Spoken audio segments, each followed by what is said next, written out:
Anizunguka. Hey! You know it's a Friday ukiona mimi na DJ Sadiki tukizitoka. That's what's up. Niko na swali. Uliza swali. Umeenda kanisani mwaka huu? Lakini kuna mtu akona maji mahali somebody. Why would you do that? Ungeenda hata ya kufungua mwaka. See, corona, social distancing. We. Kanisa yetu bado ijarudi, tuko online. Kanisa yenu? Inakuanga Switch TV every Sunday. Tunaweza enda yetu? Yenyu, mimi nafuata MOH. Zote ziko, kuna social distancing, kuna sanitize, unakaa na mask. Twende yetu hii Sunday. Sawa, ni gani? Najaribu tu kuku. Si ni gani? Uniambie, nitaenda. Inaitwa City Lighters. Nitaenda. Mimi it's a date. Najaribu tu hang out si ati. Alafu after hapo tukule lunch, ndio? Kish. What's it? It's a date on national television. DJ said tunaenda church, alafu tunaenda lunch. Yeye inaweza. That's what's up. Tuna take break ndio to farm up if we deal. 111 444 111 for just a shilling. Send in your request. We will be playing that. Well, of course, DJ Sadiq will be playing. I will just be reading. You'll be dancing. That too. That. Leo kuna malines. Tunarudi after a break.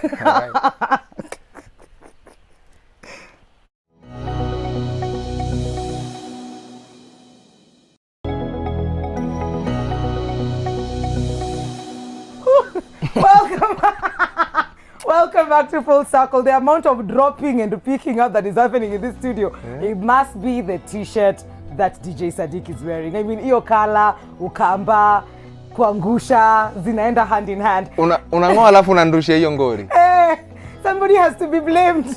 What are those things I'm saying? What's this called? Microphone. Uko mbaya, mama. Kintu tumekusamea. What do I do? Tuliwa promise wasanii wa nguvu sana, tuliwa promise hii Friday ni ku get down na kujua, you know, top gospel artists in the scene. And this particular one, yani vocals from here to Timbuktu and back, she is a multi-vocalist. Sijui kama anaimba range mingi. She's a singer-songwriter, she's a music minister. Damaris, welcome to the show. Thank you very much. You look so fabulous. Anakakasta. Umeona neck piece na earrings nywele ni kala ingine. Lazima nitese. Lazima tu watu wakose. Unasemangaje? We are sorry. We are sorry. Yeah, for those who are sorry, we forgive you. Step on us. Yeah.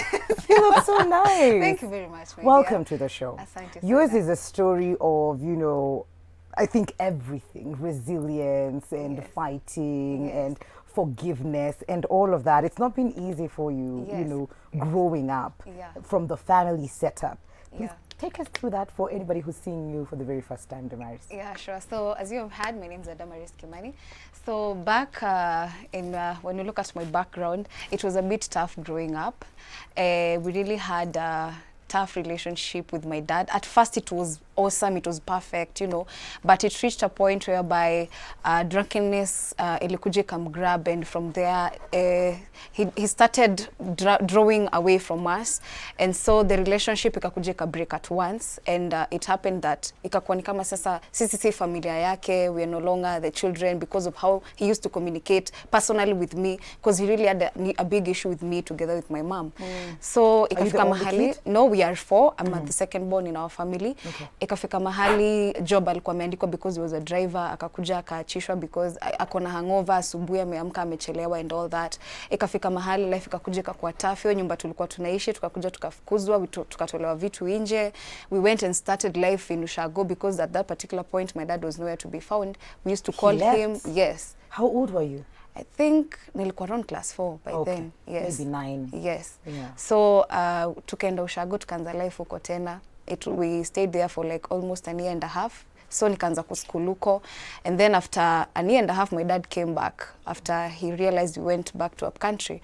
So alikuja apologize and he was like, I want to take my family back, so if you don't mind please forgive me nini and all that. So because my mom used to love him, yes, we did. We went back. So by then alikuwa ameshift akaenda Kayole where we live till date. So when we went there, again life ikakuwa a bit difficult for us because we used to live in a small cubicle. I used to call them cubes, the single rooms, you know. Yeah, and but it reached a point whereby my dad life ikaanza kuchange and akaanza kupata do, ameanza ku bring in furnitures, vitu hatukuwa nazo nini and all that, but we reached a point of questioning hizi vitu zinaweza kuwa zinatoka wapi, na we are not aware of any job yenye yako hajatuambia. But then we started hearing rumors, we started getting stories from different people that your dad kuna kampani yako nayo iko huku Kayole na si kampani poa, ni kampani inajulikana. But now we were wondering which company, how, what do you mean? Akasema ni kampani ya wezi na ni wezi wa bunduki. So that was a bit difficult for us to accept. Yes, like how from a driver to such kind of a group, hiyo ni uongo. Akasema yes, wanakuanga kwa hii club fulani wanalalanga hapa asubuhi wakikunywa, you just one day kuja tu peep, you will see them. So my mom alikuwa it's hard to believe because alikuwa yani watu wakiona watu wameanza kusucceed. Yes, you know. You know that is progress. Yeah, so we one morning tukarauka na mom, tukaenda and we peeped, and yes, we saw there is this company that Kenya konayo, but now we weren't assured that this is the gang and all that. But now Wekali kafika mahali, I remember my dad told us to prepare meals because sababu kutakuwa na wageni. I tell you we prepared. Hiyo siku mama alikuwa ananiambia kimbia enda ununue mafake, enda ununue sijui nini, wageni wanakuja. We were so excited because then tulikuwa tumemba ni wageni ina gani, but because it's my dad amesema, we used to respect that. Kumbe this day alikuwa na bring in out the second wife. What? So imagine. You and your mafake. Yes. And our mokimos and our stew, you know, we were very excited. Kutakuwa na wageni, you know. Hey. And I tell you, it was one day that you'll never forget. What? Imagine. And it was very brief. Like tumesha prepare nini, not just tumeona watu wamekaa because alikuwa pia na squad yake. And so tukaambiwa so kwanzia leo, it was as brief as this, kwanzia leo akina Msom, because my second name is Muthoni, this will be your mama yenyu mdogo, kwa hivyo respect the same way you're respecting your mom. Mama hata akukaa hapo tena, alitoka akaenda. For me it was hard, like okay, wow. It doesn't even make sense. Yeah, that it was yani with a snap of a finger and that's it. And ilikuwa hivyo, wakakula na wakaishia. So from there my dad akaanza sasa ku draw away from us because responsibilities and all that, you see. But now ikafika mahali tukatoka hiyo single room tukenda double room. Si tulikuwa hata kama yes umemarry a second wife, it's okay so long as you are living large, unalipa, you're taking responsibilities, it's okay. But it was very hard for us. So tukatoka double room tukenda self contained. So from hapo ndio tukakuja tukarealize kabisa yes dad ako kwa hii gang, you know. And for me unajua hakuwahi kuja kuniambia directly, but my mom, we are very close with her, so she used to tell me a lot of things. Akakuja akaniambia from today nataka ujue babako this is what he is doing, so in case of anything happens at least tukuange na information. So at that time nilikuwa nimesonga, at least nimefika class 7, but ilikuwa inanisumbua because every time I was in school nilikuwa nakaa hivi na imagine guy, sasa babangu sasa kuna kao nini mahali, yani sasa you know, hiyo kitu ilikuwa inanishtua kabisa, you see. But now nikalan ku live with it.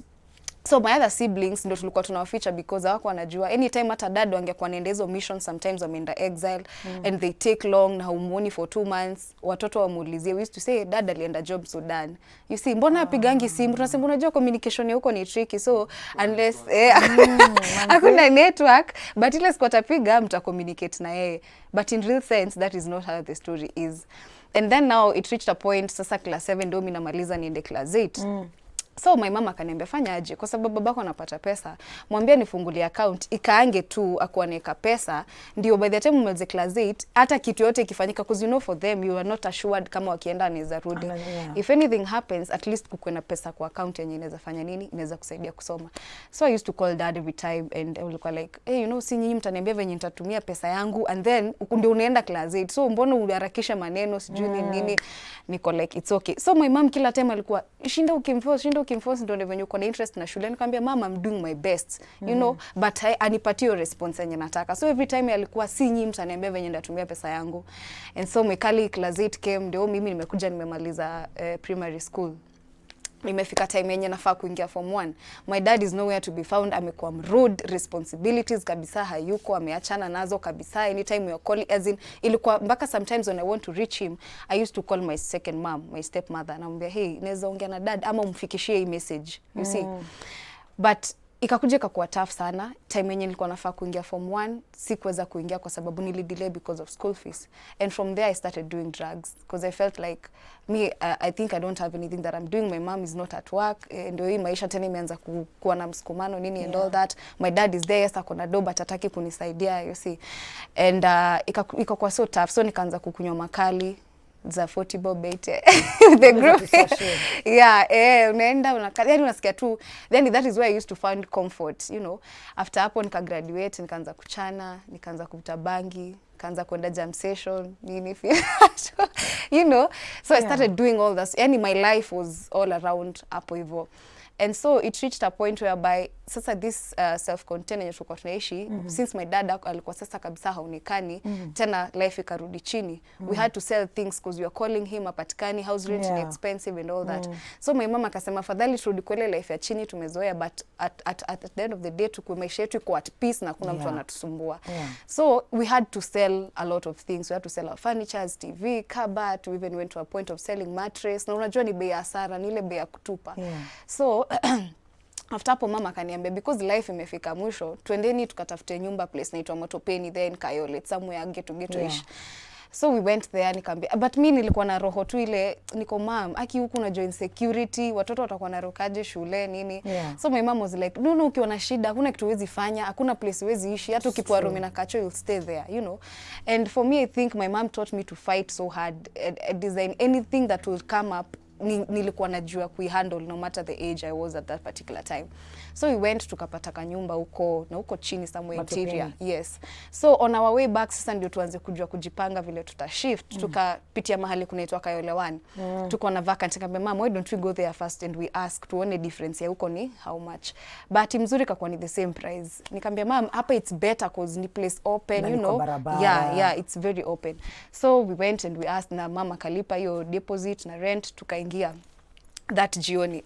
So life ikakuwa sasa tena imeanza, tulirudi zero kabisa kwenye tulikuwa.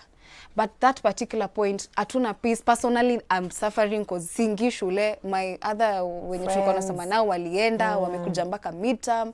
Nikafika mahali nikakuja nikanyoa nyumoho, nikatoboa masikio. Yani nilikuwa bad girl that particular point because I felt missing a life kabisa. Na mom is trying so hard but she can't, anajaribu kwenda kufulia watu manguo, but hiyo pesa labda itu accommodate kwa chakula na hiyo house rent, you see.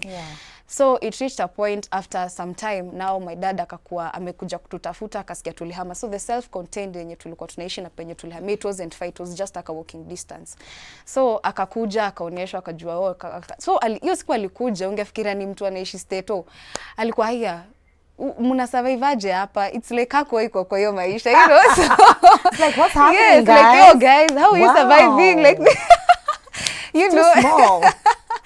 Yeah, so that was my dad. Yeah. So nikamwambia, we know we are surviving, life ilikuja kwa hard, tunajaribu kutafuta but we can't find you, yeah, nini and all that. So kumbe alikuja tu kusurvey, ajue kwenye mnaishi, oh you are kicking, okay sawa, akaenda. Didn't do anything about it? Nothing about it. Okay. So again I tried reaching him because now he was around. Nikamwambia sasa baba, unajua hii first term imeisha, sasa ni second term tunaingia. Kuna venye tu unaweza nisaidia tu niingie shule. Akaniambia we ngoja tu. We ngoja, msiniharakishe, mimi ndo nafanya vitu venye nataka. Nikamwambia it's okay, no problem. So ikafika mahali mama akakuja mpaka akagonjeka blood pressure cause alikuwa na feel now it's like yeye kama parent hafanyi take responsibility yake. And I understand alikuwa amefika mwisho. She did her best. And again on the other hand, mimi napotea huku nje. You see, watu walikuwa nasema Damata sioni kama ata survive, watapata mimba nini and all that. But they were not understanding the pain that is back on us. So ikafika mahali mama kienda tu kuhustle, akapatana na rafiki yake, walikuwa marafiki kitambo sana. So they were just interchanging, uliendanga wapi, unafanya nini? So the lady akamwambia mimi niliolewa na mzungu, naishi hapa Komarok. Mama naye akasema mimi maisha yangu ilienda hivi na hivi, hata msoa hajaenda shule. So the woman said anaweza help but in one condition. We go work as housemaids, alafu shule, instead of kutulipana pesa atakuwa nalipa school fees niingie shule. What? Yes. So mama akakuja akaniambia hiyo story and it was very hard. You can imagine this is something that I've never experienced or thought of. And mama akasema we have no option and itabidi umeenda day school because me personally used to hate day school. Nilikuwa nimesema mimi sitawaenda day school, just do boarding. But now juu vile situation ilikuwa I had to accept.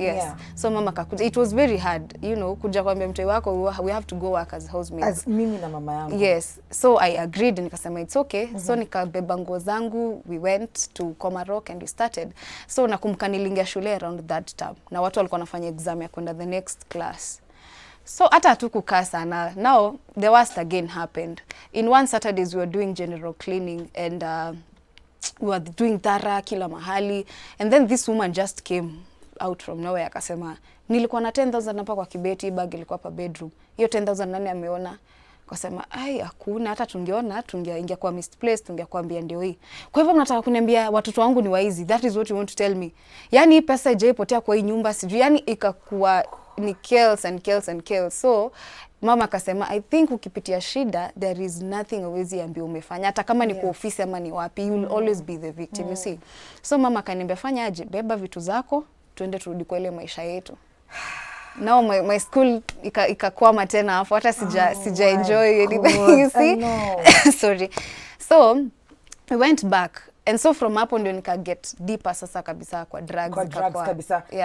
Ikakuwa kabisa ni sijielewi. Did you, oh my god, hata sijui. Mimi niko confused. Did you, by the time unarudi sasa fame rent, what is it called, school fees imeisha. Una have kuingia uta have kurudi tena form 1 first term whenever you get money. And when was that? Did you get money like next year, the next year ama uli have so what happened, nilikaa tena nje for long. Then there was this particular time my dad came. I think this is where place yenye sitawahi sahau. So when my dad, I remember that time after that happened, mama akasema acha tu niende, hata kande enda kufulia watu na pesa ngapi, nirudi tu hata kama nitarudi na 5k. And I remember that day mama alichelewa kidogo. So the guys we used to smoke weed with, nikaenda huko nikamwambia wase maadhi amechelewa kidogo, mnaweza nisaidia 200 juu ya sapa juu watoi wasilale kama wajakula. Wakasema ni sawa, ina shida. I used to call them my second family. Till date I just respect them. So nilikuwa najua kujipanga kaka mama, nenda na bayunga ya kupima, after ya kupika, after ya stove hivyo. And I remember this day coming back nikapata dad hapo and I was very excited because nilikuwa najua sasa hii ni school fees imekuja. You know, alikuwa na smoke, actually alikuwa na smoke cigarette hapo. Nikakuja kana nimefurahi, nikamwambia sasa baba, akaniuliza unasalimia nani sasa? And you know now my dad used to beat me, so nilikuwa nimezoea. So hata angekuja tu one inzi imepita, mzee mbona inzi inapita? Inakuwa vita. So this day akaniuliza salimia nani sasa, nikashindwa guy. We usually greet like that. Kwa nilio WhatsApp but nikajua nimeshazoea, hii ni vita inakam. Akaniambia piga magoti hapo, unajifanya je umetoka kununua vitu? Hizo vitu umetoka kununua wapi? Nikasema ni venye mama amechelewa, so nikaenda kuomba rafiki yangu so moja ni sort out sapa. Akaniambia kama si umalaya unafanya kama mamako, ni kazi gani unafanya? Wewe unaenda kupatiwa pesa kama nani? Piga magoti. Nikapiga magoti, nikachapwa, mwiko ikavunjikia, akatoa mshipe akaninyorosha. Then after amenichapa akakuwa satisfied, akatoa do sasa. Alitoa pesa mingi, alikuwa anazikelea hivi kwa meza. Alafu you know it was a single room. Meza iko hapo, nilikuwa nimepiga magoti hapo. So nilikuwa naumia but niko hata after umenichapa at least ndio school fees umetoa. So after ametoa pesa akaniambia unaona hizi ni pesa, kuanzia leo go decide either you'll do prostitution, either you'll do chokora ama utaenda ukuembochi yenye utafeel itakusatisfy, go and do that, but from today on sitawahi kusomesha, nimeona nyinyi ni wajuaji.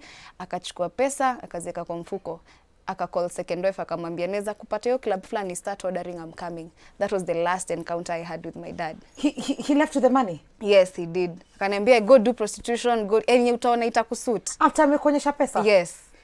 You know, and that was it. So my dad went. Trust me, Mwikali, that particular point ndio ilikuwa I was thinking a lot. I was really thinking a lot of negative things to do with my life because I felt now this is it. After thinking I've experienced it, after kuwa maids and all that, and now this one came up. And I was like, is this really my dad? Oh my God. Why me? Me? You know? And kama nimekaa hapo, I remember this day mama alikuja around 9 p.m. She was very excited, at least amepata 5,000. So alikuja, mso sijui nini, but kila mtu alikuwa amefura. So ananiuliza what is happening, kwani kumeendaje? Nikienda ku-explain nakumbuka tu ile enda uko chokorama, enda uko mala, you know, naanza kulia, nilishindwa kabisa kuongea. No, my small brother mwenye amenifuata akauliza nini naendelea, pia anajaribu kuongea anashindwa, analia tu analia. But now my brother alikumbuka tu hiyo pati ya pesa hiyo ya mwisho yenye ilikuwa kong. So my mama akaniambia tupige magoti. Umesema babako amekuja kuonesha pesa, tupige magoti tuombe hiyo pesa. My mother told me pesa ioneshangwe jua, and she prayed, she cried, she cried. Check it, Dama. Yes. Yani sijui nifanyaje. I wish ningekuwa na timing ingine hapa hivi kando, ningejiongezea tu. And I would like to know how it ended, because we can see how it ended, because you went back to school. Yes, and you found God. Yes. And you found music. Yes. And you were able to forgive that. Yes, I did. And I wouldn't want you to leave me here. You perform. Lakini tumejaribu kabisa. Sadiq, tumejaribu. At least tumeweza kusikia story kwa kirefu kidogo. So because of time, hataweza kuperform, but we'll play a brand new video inaitwa Furahia. Okay. Then tutatafuta time nyingine tumalizie hiyo story poa. Are you sure? No problem? Okay, tunasikiza wimbo yake latest size. Yeah, lakini anaweza tuambia mahali watu wanaweza mpata. Social media. Yes, in all my social media platforms, Damaris Kimani.